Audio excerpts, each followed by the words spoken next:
Gentleman's recognized for 3 minutes. Thank you, Mr. Speaker, and I want to thank Mr. Takano for yielding and for your hard work on the Veterans Committee to bring this important milestone for Vietnam veterans to the floor today, and also to Chairman Rowe for the hard work that obviously went in terms of the markup process, the negotiations with all the different members, and to make all the pieces fit together, and your colleague, the ranking member, Mr. Walls, who again was a partner through that process, Mr. Valadeo, who again is the lead sponsor as well. Again, this is a real team effort. There were 330 co-sponsors to this bill, which frankly, there's not a lot of those that you can really say that about.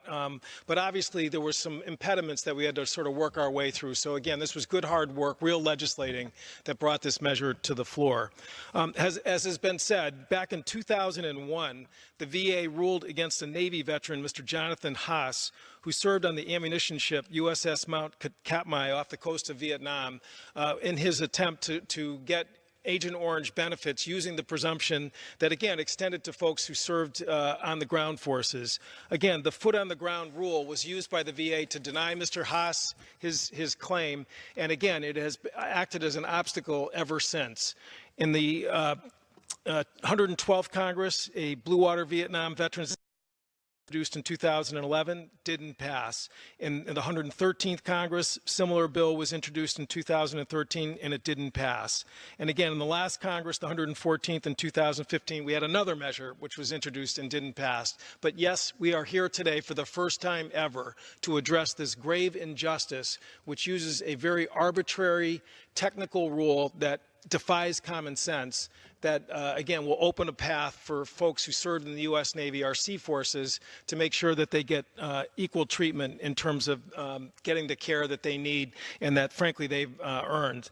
So, again, if you look at some of the other countries that have dealt with this issue, like the Royal Navy of Australia, they actually have shown that folks who served in the Royal Australian Navy in Vietnam, they were one of our great allies during that conflict, actually had a higher incidence of cancer than folks who served in the land forces. So it is high time that we move forward with this measure, again, with all the grassroots support across the country, with all the VSOs. Paul Dillon, a retired Chief Master Petty Officer who served in the U.S. Navy, was from Gales Ferry, Connecticut, is watching like a hawk with this measure, as many of, again, his colleagues that served in that era, again, are really, I think, going to feel some measure of confidence that the system actually listened to the external pressure that has built up year in and year out since 2001 to, again, restore justice in the VA system to make sure that those who served on the seas are treated the same way as those who served on the ground in that conflict. So, again, I strongly urge passage of this measure and, again, congratulate the hard work of those on the Veterans Committee and yield back the balance of my time.